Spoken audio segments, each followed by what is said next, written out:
a special guest, Ann Ashmead, who is a retired licensed clinical social worker and is preparing for next week to attend the National Police Week. And we'll get into many topics around law enforcement. We're going to talk about the big S that we were talking about before the show.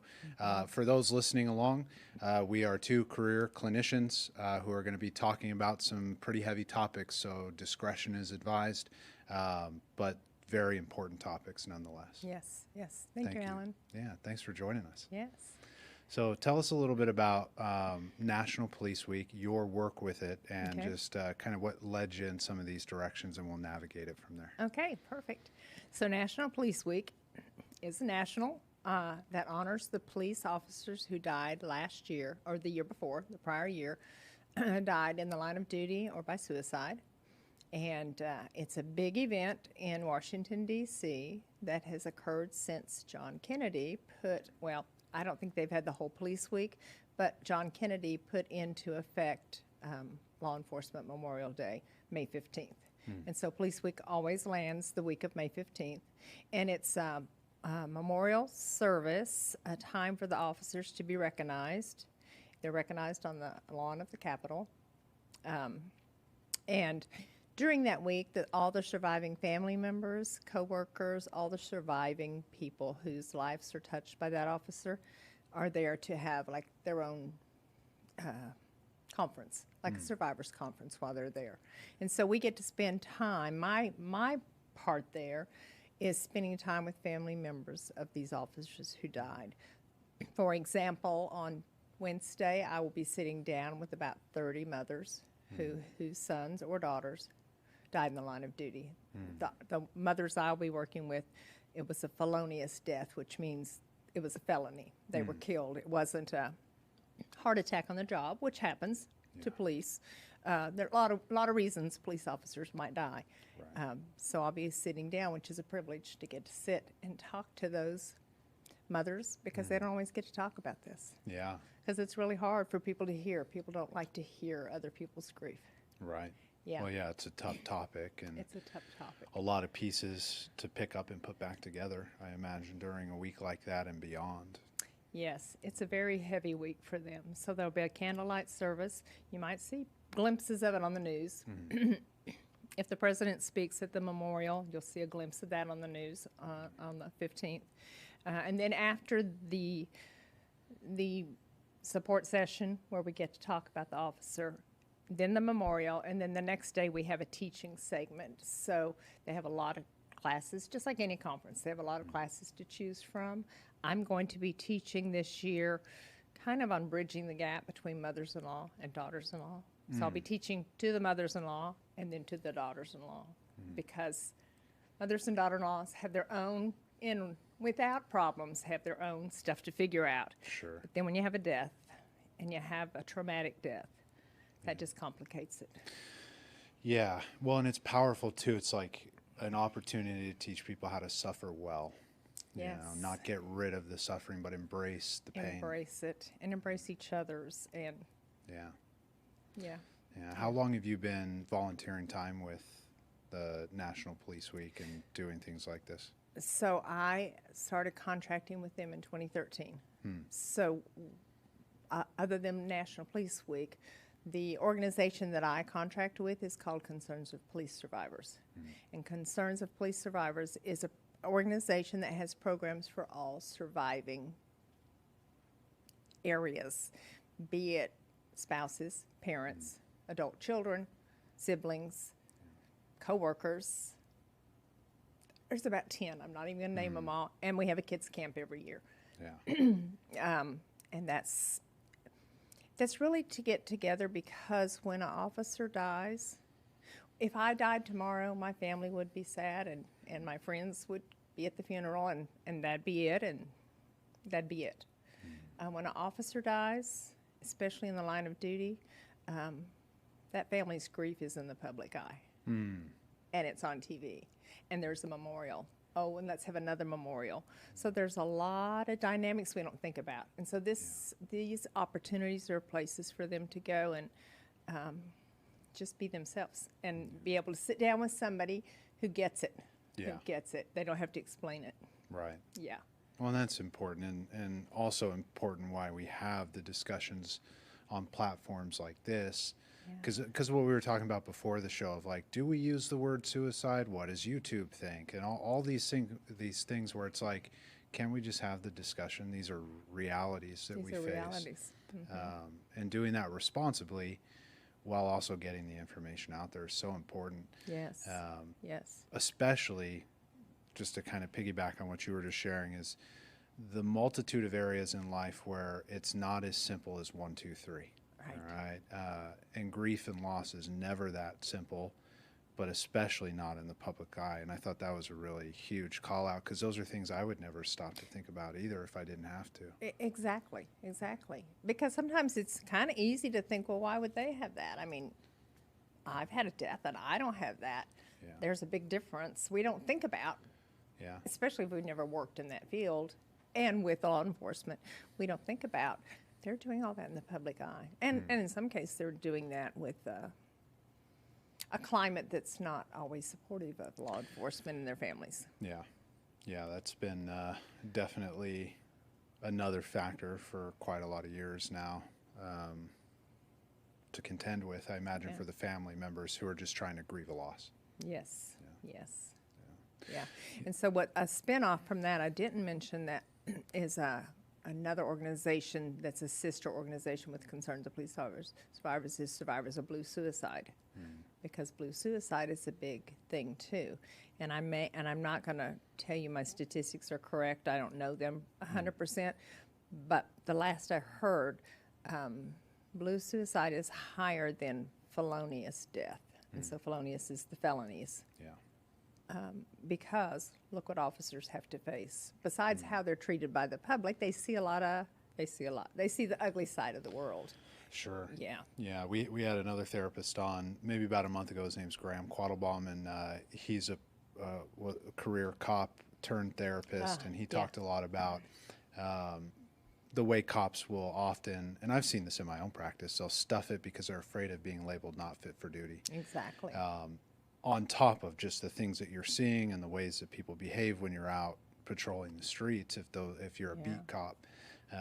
It's a lot of weight and pressure. It's a lot of weight. And we say, I mean, it's said it's okay for them to get counseling, but that doesn't feel okay. It doesn't always feel okay because they are worried about being fit for duty.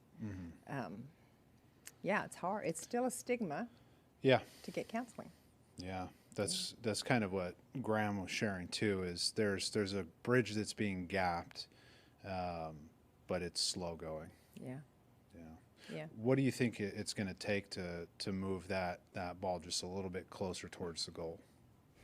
Well, I think like what you're doing. I think just addressing the stigmas that are out there. So we have such a stigma on addressing mental health, addressing the concerns of mental health with suicide, school shootings, all the stuff that get tied back to mental health. If we don't address that and we don't make it okay to get help, why would people get help? Yeah, I was hearing this thing the other day about subversion, right? It's like, I guess the way I think about it in modern society is that the conversation has become maybe more, like people are willing to talk about mental health, but not in a way that's productive, right? And what gets pushed are the things that are kind of agitating or irritating, and those are the things that are often in the public eye. It's like subverting the truth. The truth of the matter is that we are all going to suffer. Life is suffering. And like the groups that you were talking about, sitting down with some of these mothers and the individuals who get it, who can talk to you, who gets it, so that we can suffer well. Yeah. And that's the true message. But I mean, how often when you're hearing about suicide, how often when you're hearing about school shootings and these things, or blue suicide, is that the discussion, right? How to suffer well through it as a society. And I think as just people, we need to understand that people who are grieving, they need to talk. Yeah. And it's okay to mention their loved one's name. It's really good to say, tell me a story about your wife. Tell me about, mention their name because that's so isolating feeling to people, which doesn't help their mental health, and they're grieving. And now they feel isolated because nobody will let them talk because people are afraid. Yeah. They're afraid of that overwhelming feeling of sadness, and it's something we can't fix. I think that's it too. You know what I wonder too, just as I hear you share that, if as much as it's the fear of kind of using the right names and the fear of what comes with those like places of sadness, if it's also like a fear of the accountability of grasping this and making the change Yeah. that grief requires. Yeah. That's a And good point. yeah, I was just kind of sitting here. It's like I have a 12-step background. I work with a lot of 12-steppers in those recovery realms in the family disease of alcoholism, and it was reminding me when you were saying like it's okay to use their name. It makes me think about how powerful it is when somebody works a 5th step and they call things by their right name. Right? Yeah. This is what happened. This is my character defect. Here's what I did wrong. Here's my name attached to this thing. Here's this person's name attached to this thing. And people get better. It's powerful. Yeah. Yeah. Yeah. Things that maybe the acceptance piece in grief. Acceptance. Yeah. I want to touch on for a moment too, because for those of you guys following along with us, Anne has also written a couple books, and one of them I think is really important because, as Anne was sharing with us before the show, there's not a lot of literature out there that communicates to small children and just children in general through the teen years about suicide. Right. And so let's talk just for a minute a little bit about this book that you wrote. So when I started working with Survivors of Blue Suicide, it's a new organization that just began in 2020 because they realized that needed to happen, and it's still a different death than one of the line of duty deaths, although it probably is because of line of duty, and they're talking about that, and that's all a whole different thing that I don't know enough background about. But while I was doing that, some of the directors sent me some books and said, "What do you think of these children's books?" And I said, if they leave you feeling worse, that's probably not a good thing. So I went and started looking at the bookstores, at the library, what's out there for children. How do you tell a child, and these were on suicide, how do you tell a child that their daddy died by suicide? And one of the retreats I was working with spouses of suicide, some of them weren't telling their children yet because they didn't know how to tell their children either.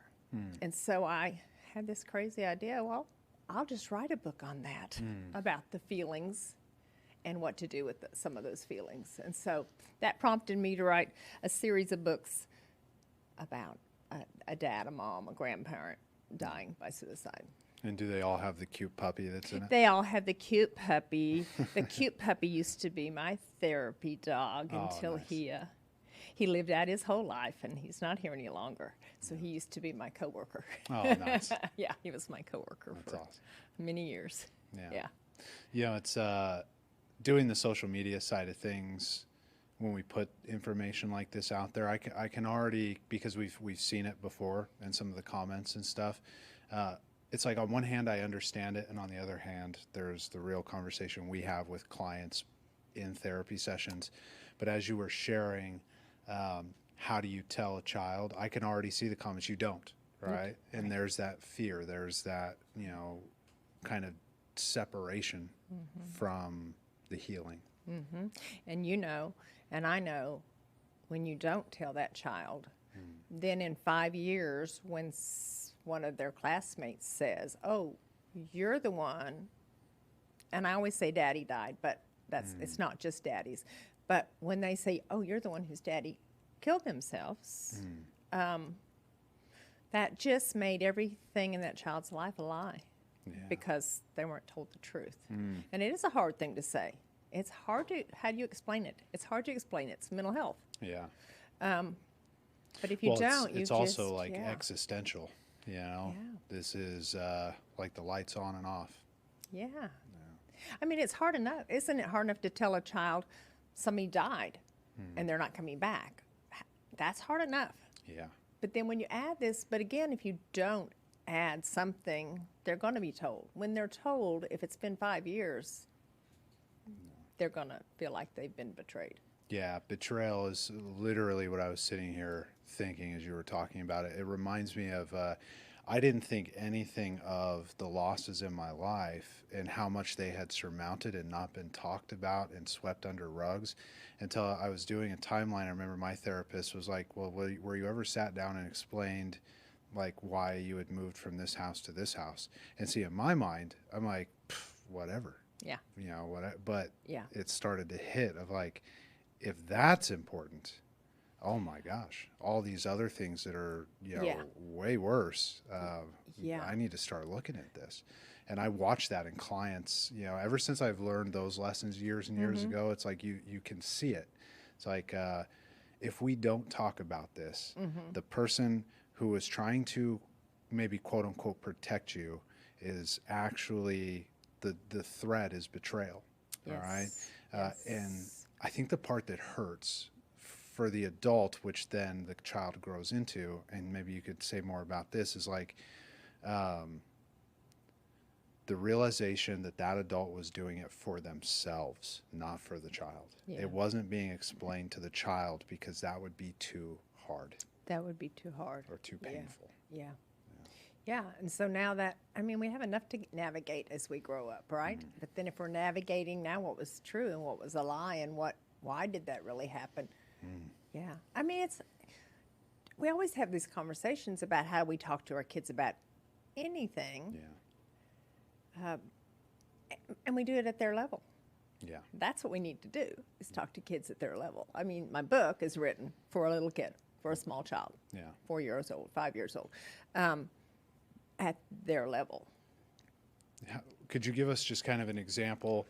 I have the pleasure of, you brought me a copy, so I'm going to get to sit down and read this. But for those who might want to pick up the copy or may not find the book, how would somebody go about, just kind of like just a snippet of how would we communicate this to a 4, 5, 6, 7-year-old that someone in their family has committed suicide? So I kind of think what I have in my book is, so in my book, the child is talking to the dog and telling the dog its feelings. And so the child has come to the dog, their little comfort, and said, guess what? I just learned. These aren't the words I use, but, you know, guess what I just learned? My daddy died. And then he says later, my daddy died by suicide. And so then the child is trying to explain to the dog what's been explained to them. And so the child is saying, you know, if you break your leg and we have to fix it. And so my mommy says it's kind of like my daddy was broke in a way that couldn't be fixed. If you break your leg, we're going to fix it. My daddy was broke in a way that we couldn't fix. And then it goes on to say, because I think we all then fear, what if that's contagious? So it even says we can't catch suicide. Yeah. Yeah. Yeah. I wouldn't have even thought to ask that question, even though we know that one, right? It's like that's a huge fear. And I'm glad you stated that one, because when we're seeking understanding around these things, especially if you come across a clip of this, suicide is not contagious. It's not contagious. Depression, for that matter, is not contagious. There are behavioral contingencies that we need to treat if you're starting to feel those things. It could make sense, Yes. but it's not as a result of. Right. Right. And by the same token, and you may disagree, suicides can be a norm in a family. And so we need to break that cycle. Yeah. And the way we break that cycle is by talking about it, by addressing the needs that we have, Yeah. so we don't repeat a generational thing. Yeah, I would. You know, it's not the same, but a similar vein. I would look at it through a lens, because I'm very accustomed to the lens, is through the process of sobriety. All right.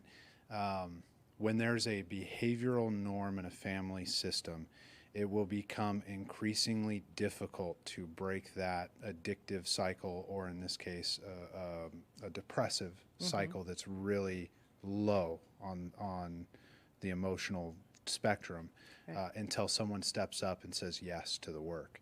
Yeah. and with working with suicide, like in some of the treatment hospital settings back in the day I was in, that's oftentimes what you would see is like 2 or 3 or 4 kind of generations affected. Yeah. And someone finally, when presented with the work, said, yes, I'll do it. And you see that with addiction as well. Isn't that kind of like saying, yes, I'm going to learn a different coping skill? Yeah. Because drinking, drugs, cutting, suicide, they're coping skills. They're not healthy coping skills, but they're coping skills, and we learn by watching people. Right. Yeah. Yeah, it's Freudian, right? We repeat our pain in order to master it. Yeah. Yeah, and Yeah. unfortunately, sometimes those behaviors are dark. Yeah. Yeah. So I'm glad books like these are out here and we can talk about how to relay it to children, because they're subjected to all kinds of information, especially these days. Oh, yes. And I imagine, right, getting lied to a lot. So I thought Yeah. that was a brilliant point. Yeah. That if you're an adult listening to this who has a child affected, just tell them the truth Tell them the truth. with Yeah. love and compassion. Yes. Yeah. Yeah. So you retired recently. Yeah. Well, I retired from everything except for the police week. For my cops jobs, I retired last year. I just kept police week just because when an officer dies, I'm notified on my phone, and I'm like, I can't not be there. I just can't not be there for the new families that come. I retired from my practice almost 8 years now, almost 8 years ago. Oh, wow. Yeah. Yeah. How was that transition? Well, not to go too far into it, but we retired. We sold everything. We got an RV and traveled the world traveled the U.S. and Canada for 2 or 3 years. Nice. So now we're kind of settling back in and figuring out what retirement is. Yeah. So for us, it's volunteer work. We do a lot of volunteer work with our church, and yeah. Yeah. You want to share a little bit on that with international Students, yeah. Yeah. So a lot of college campuses have an organization, International Students Incorporated, because a lot of international students come to this country for education. UTA has a big international student group, and so through my church, I connect with other volunteers, and we spend our Friday nights generally with these students who have come from, a lot of them this year from India, but they're from all over. 6 countries I counted one night were represented in our group.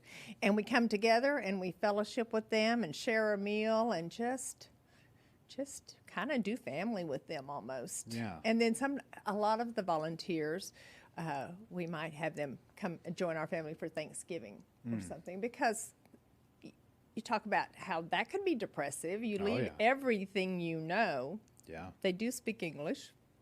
But you leave everything you know. You come to a country where you know nobody, and you're 19, 20 years old. Yeah. Yeah. That's So a the lot. students have asked us, why do you do this? Why do you do this? Like, what are you getting out of this? And I said one night, here's the thing. If my grandchildren ever, I think I'm very, you guys are very courageous and you impress me. And if my grandchildren were that courageous and went to another country, I'd want somebody there to say, I'm here if you need to talk. Yeah. You're welcome here. Come share a meal with me. And so and these 3 students actually were from Nepal that were talking to me about it. We'd picked them up at the school and were taking them. And on the way home, they're like, I don't feel as homesick. They'd been in the country about 4 weeks. Yeah. They're like, I don't feel as home. So Yeah. we do that. We do that. And then I also volunteer at my church has a Central Storehouse, which is a food pantry Yeah. in Fort Worth. Yeah. Yeah. So that's what retirement life is. Yeah. It's kind of fun. Service work. Service work. Yeah. You Yeah. know, when my sister, she first moved to Texas, she moved up in the Panhandle. She was in this little town called Clarendon, middle of nowhere, Texas. And there were families like that there, the 1 or 2 families that lived there in that small town. But they Yeah. were very nice Yeah. church folk. It's not. One of my grandsons goes to Ole Miss, and he told me a church family kind of adopted him, so he has a place to go Yeah. for Sunday dinner or just to go hang out sometimes. So it's Yeah. nice when you're away. Yeah. Yeah. Yeah. It's my sponsor had always kind of talked about this as well. It's like the threat of service and life, and you'll find this all over the world. When he goes to meetings in other countries, there's just this threat of service that exists in humanity. Obviously, in a 12-step room, you're going to find that in abundance. But at church and different communities, there's such a threat of service in individuals. It's really nice. It's where I imagine you could trust if one of your children or grandchildren traveled abroad, there'd be someone there to catch them. Yeah. It's very encouraging. Yeah, and it's fun. And it's fun to expand our horizons. Yeah, I think it's those kind of things that allow us, if I just take the conversation pieces and put them together right now, it's a lot of those things that allow me to sit in a room and discuss things like suicide with a client, or discuss the depressions and the anxieties, because I see all these areas in my life where it is much lighter, and I am of service, and people who are willing to be of service to me, and it reinvigorates me to keep showing up. And a lot of times when someone's in that spot, we want to kick them into those places, right? Or kickstart them and get them into those places of service, because it brings you to life. It brings you to life. And when you're doing for somebody else, it's hard to worry about your little problems. Yeah. Do we want to take a pivot back into educating some of the listeners on suicide and grief and loss? Do we want to talk a little more about that? Okay, tell me in what direction. Well, obviously there's kind of like how do I want to pose this? So at a societal level, there's the big 5 stages of grief and loss, right? That most people are familiar with. In a clinical setting, we know it's a little deeper than that. We're going to explore all the webs that are attached to those things. But what are some of the common emotional states you notice in that grieving process that people are really kind of coming in with right off the bat? Are they coming in angry? Angry. Generally angry, yeah. But yes, you're right. And so we talk about that at most of the workshops that we do. Well, when I'm doing one on that particular topic, those 5 stages of grief, how until we've lived through that, we think, okay, here's the 5 stages, and we're done. And I know that's not how it works. You hit this stage and then this, and then you're back to here. And your grief and my grief aren't going to last the same length of time. And they're not going to look at all the same. Even if we were raised the same, all that, they're going to look so different. So they come in with a lot of anger. So we talk about that. It's okay to be angry, and it's okay, but what to do with that? And so normalizing people's grief, that it is okay, that we're going to feel those feelings. And then just being gentle with yourself. When you're grieving, you need to be gentle, and it's okay to grieve, and it's okay to cry. And it's okay to show up for yourself, because a lot of times we'll show up for other people. Codependency, right? It's a huge cornerstone in our society. There's, again, that's another term with another whole host. A whole different topic. But I think for tonight's purposes, we can use that understanding as a basis. Like when we're willing to do for others, maybe what we're not willing to do for ourselves. That's kind of a cornerstone of codependency within grief and loss. You'll see a lot. That's why we need casseroles made for us, and to accept those casseroles when they come in on our doorstep, right? That's right. Lots of casseroles, especially in Texas, right? Lots of casseroles. Well, and if we could learn to even, and you probably use this, I say this to people all the time, what would, if your friend came to you with this, what would you tell them? And most of us can say, well, I would tell them to go to grief support, or I would tell them to come volunteer. I would tell them, okay, so how are you going to incorporate that? And so we try to, together as groups in our classes, is what's worked for you? Are you out there serving Meals on Wheels? What's worked for you? And share that. And then the biggest thing is connecting, because we tend to isolate. A lot of people tend to isolate. And it's God, I heard this statistic recently this week. It's like total isolation is worse than drinking 5 beers a night. You know, and drinking 5 beers a night is a bad idea. It's a bad idea. But I can see that. I can see how that would be, because when you're by yourself, your brain is doing all this and you're just ruminating on things.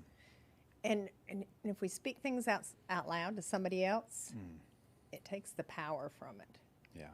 It just takes the power from it. Same as when you say the word suicide. Learn how to say it, because until you can say it, it's got power over you. Yeah. It's a good call out, you know, and you know, for you guys, it's like we were having a discussion prior, not because we were going to censor anything we said here tonight, of like, well, what are the terms and conditions on social media, and how can we say suicide? And the reality of the situation is what Ann was just sharing, is we have to be able to talk about these things, not in a way that glorifies or teaches you how, or all those. Right. It's what's the reality of the situation, and how do we move forward without derailing our lives over something that has already happened. Has already happened. And if we're not talking about it, that stigma remains there. And so that stigma remains on the whole family. Yeah. And so when a family member can even learn to say, yes, my person died by suicide,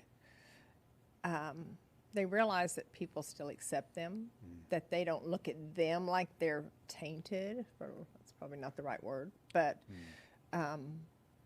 it becomes not that it's normal, not that it's okay, but it is what happened. It's a reality, like you just said.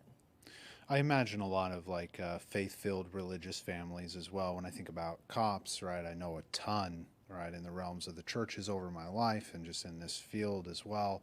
I imagine there's tension there around this topic with suicide as far as faith is concerned. And I would imagine, and this is kind of more of a question than a statement, but like at a week like, you know, National Police Week. It's such a simple name, and I know. I know. that we separate those divides, right, and then bring them back together in a way that makes sense. Yeah. You know, because some people need to cling to their faith to help them through that stuff. Some people get so angry they walk away from their faith, and some never had a faith to walk through with, so they don't want to hear that in your face stuff.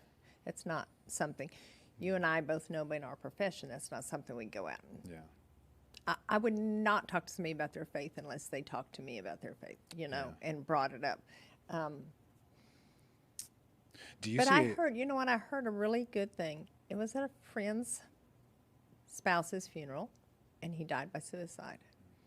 And the preacher got up and he said, "We're just addressing this elephant in the room right now. This is how he died. This doesn't define his life. He was a good Christian, loving person who had a traumatic brain injury that altered his thinking, and it doesn't have to define your life, your family's life, but it does. I mean, it does for people." Yeah. Well, one moment doesn't define any person. Right. Yeah, it's a great call out. And I was curious as well, being on some of those front lines, I've noticed even in my practice, like there's a real shift of people that are talking about kind of faith-centered comfort these days. It's really been like the last 2 years, because I've been in the field for 13 years, and I really feel over the last couple of years it's been on a huge uptrend. And I work with clients in California. Yeah, a pretty progressive kind of godless land a lot of times. Yes. Yeah.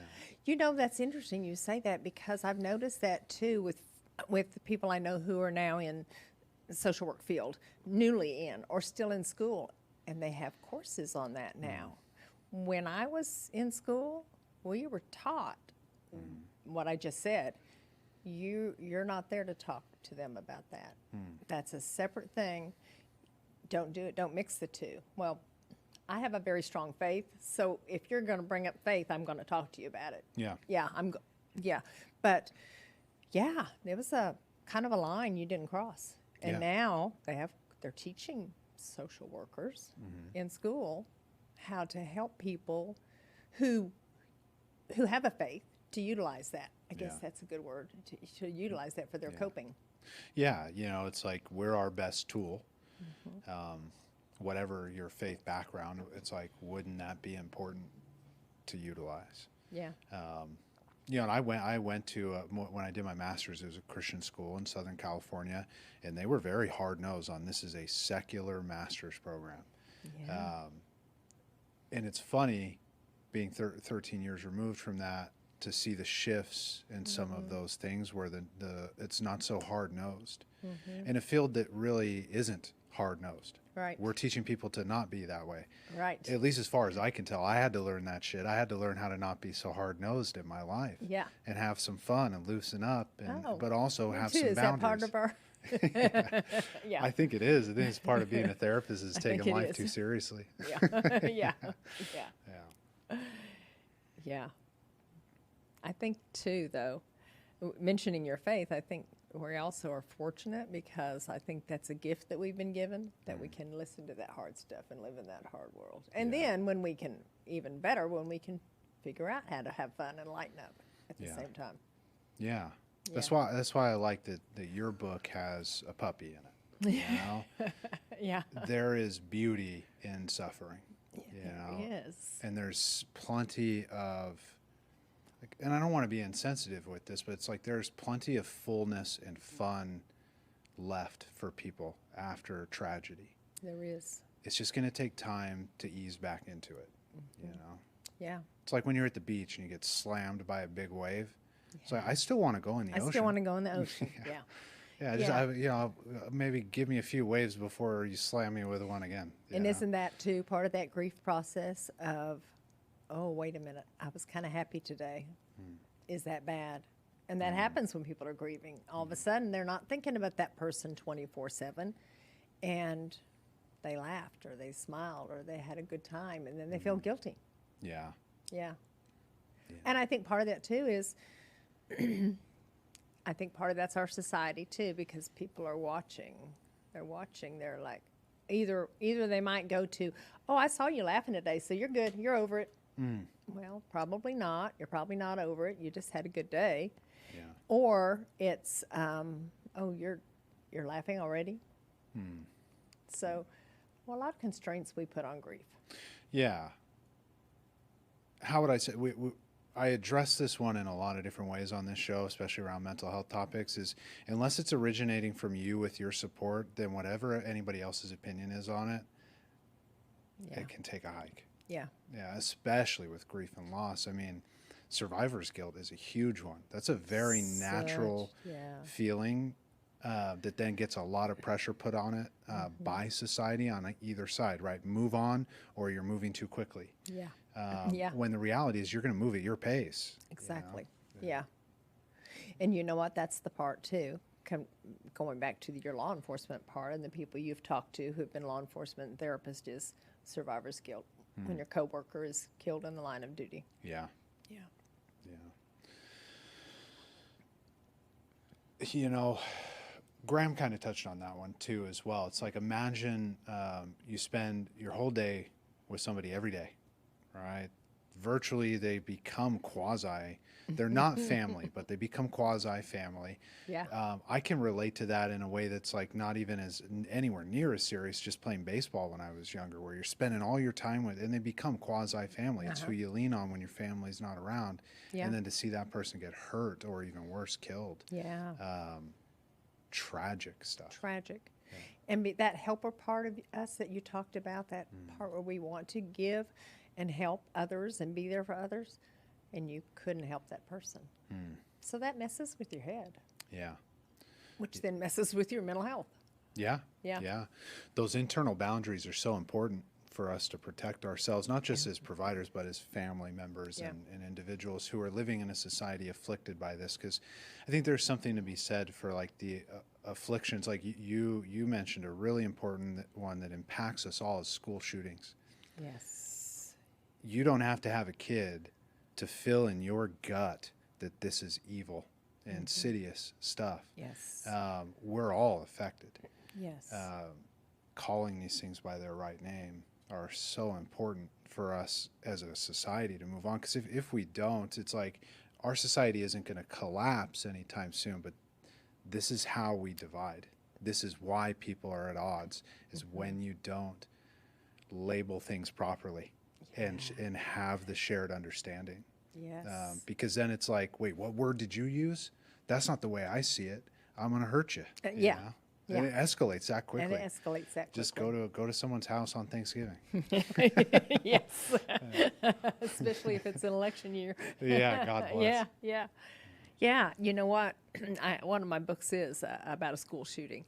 And it's, I'd written the suicide books, and I thought, I'm going to write something fun. You know, I'm going to let my little puppy boy have fun in one of these books. And then the shooting happened in Uvalde. And I just felt it put on my heart, you need to write that too. Because those kids, all kids, not just those kids, but they have to go back into the classroom. Yeah, yeah, and that's a big one. A big one. That's starting to hit on college campuses that I've been hearing about recently, and I think we're just going to hear more and more about it. Is this generation that's grown up in fear of school shootings actually witnessed some of them? Were on those campuses, are now getting towards that college age, and they're starting to experience those societal betrayals. Yeah. Like we were talking about earlier, not a familial one, a societal one. Why is it that a school shooting happens on the East Coast and no one on the West Coast is talking about it? You know, this is like a matter of like not just national pride, it's national security, emotionally speaking, for your fellow man. Yeah.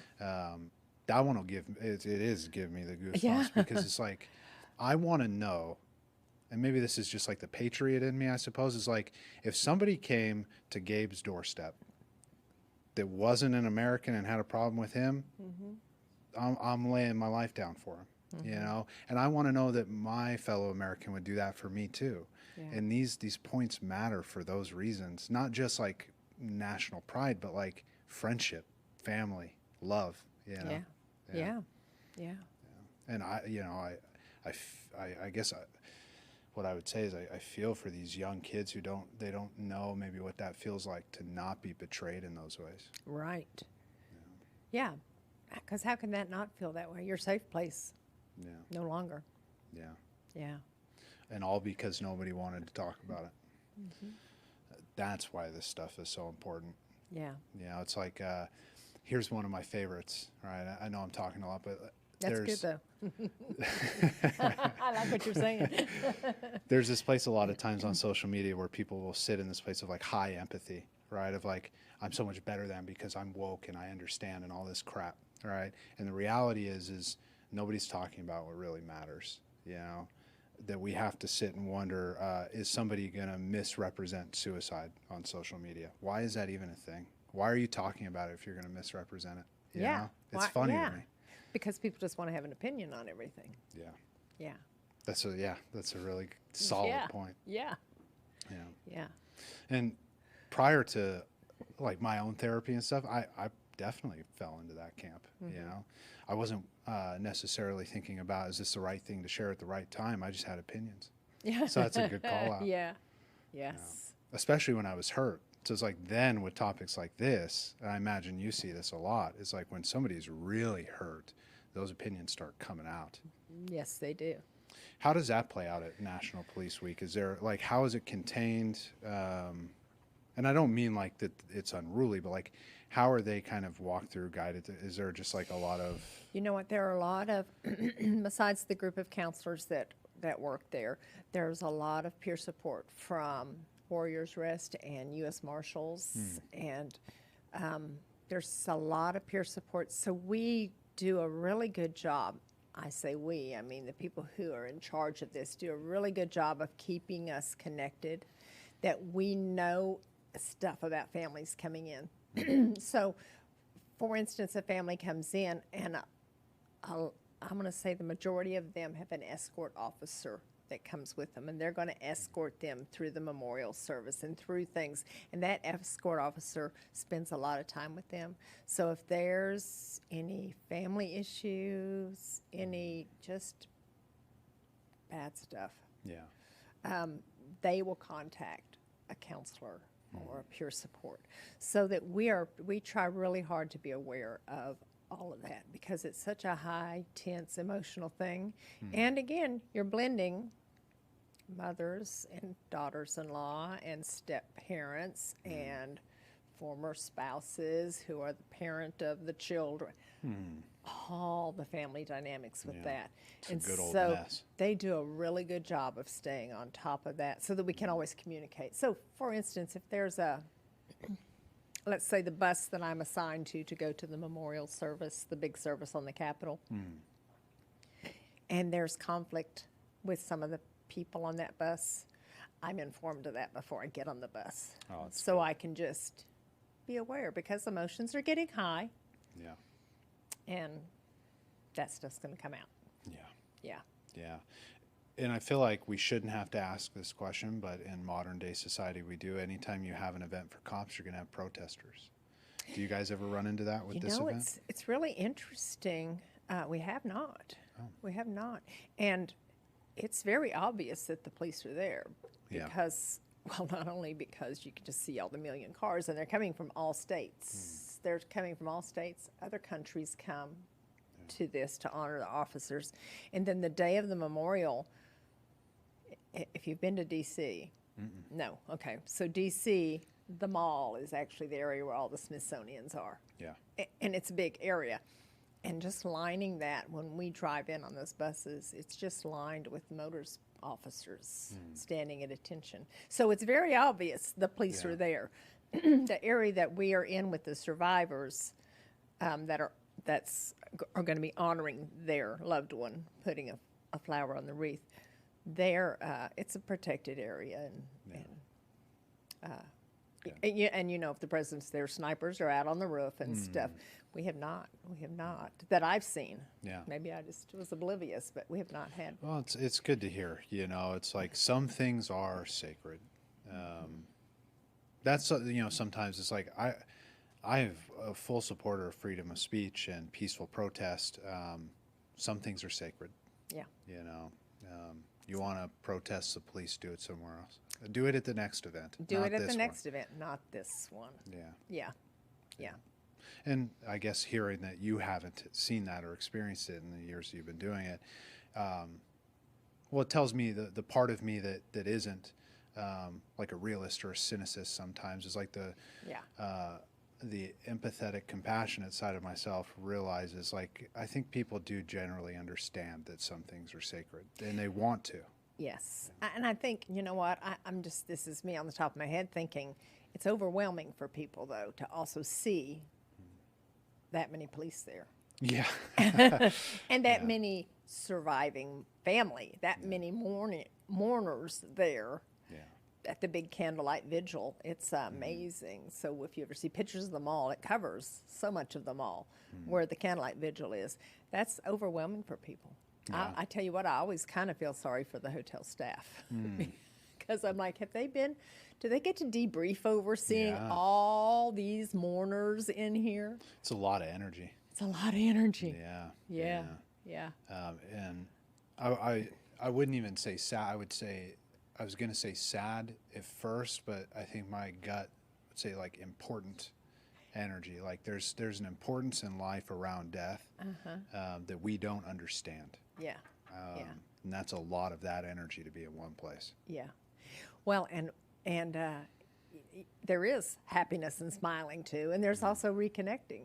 And there are survivors that come back. It's not their year for their person to be. They come back to be there for the new people. And so they're like a family now. And so they're connecting with other people. And I work, they have kids camp for officers' kids. And at kids camp, you'll see the buses come in, and we know who the new people are because we have them identified by the color of their badge. And we know the new people are, and we can see it in their face. And then the other people are coming off and hugging and so happy to be back with each other. And it's really interesting to see. So there is you can laugh and you can cry. Yeah. And be reminded why you're there. Yeah. In all the best ways that does that for you when you're around people who understand. Yes. Yeah. And I always look at this and I believe this. All those officers to me are heroes. And not because of what they did, but because they were willing in the very beginning to put their hand up and say, I will die for people I don't even know. Yeah. Yeah, I think that's an important piece to always remember, that there's always going to be outliers in any profession of Yes, the there ones that is. you don't like and do shit that you don't agree with. But, Exactly. these are men and women who have agreed to help us keep order. Yeah. Yeah. Yeah. And all the protests, when there are protests, you know, but when it's your house and your family, you're going to call this police. Yeah. Yeah. God bless. Exactly. Exactly. I have a question that I ask everyone when they're new on the show. Okay. If we were going to build a mental health amusement park and you got to build a ride there, what would you name it? What would Oh. it do? What color would it be?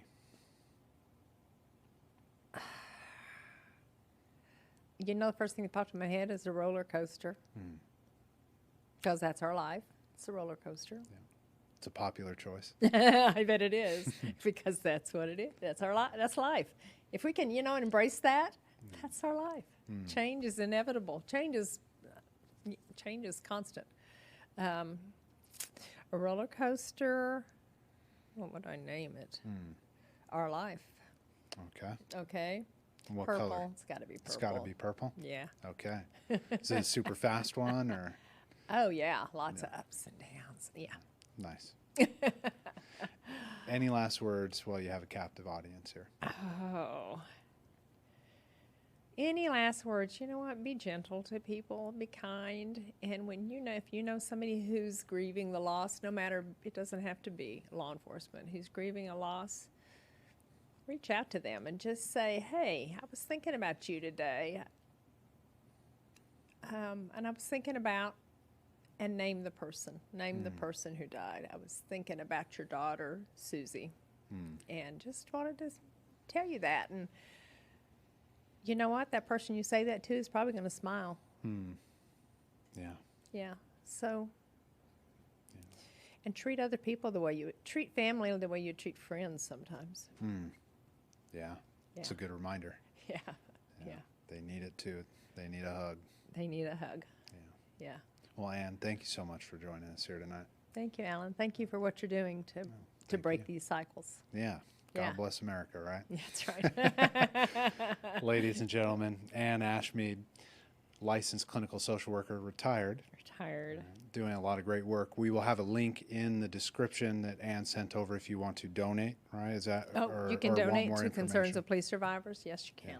Perfect. We'll have that in the description leading up to next week for National Police Week. We break the cycle here every Friday night at 7 p.m. Central Standard Time. We will see you next week. Take care.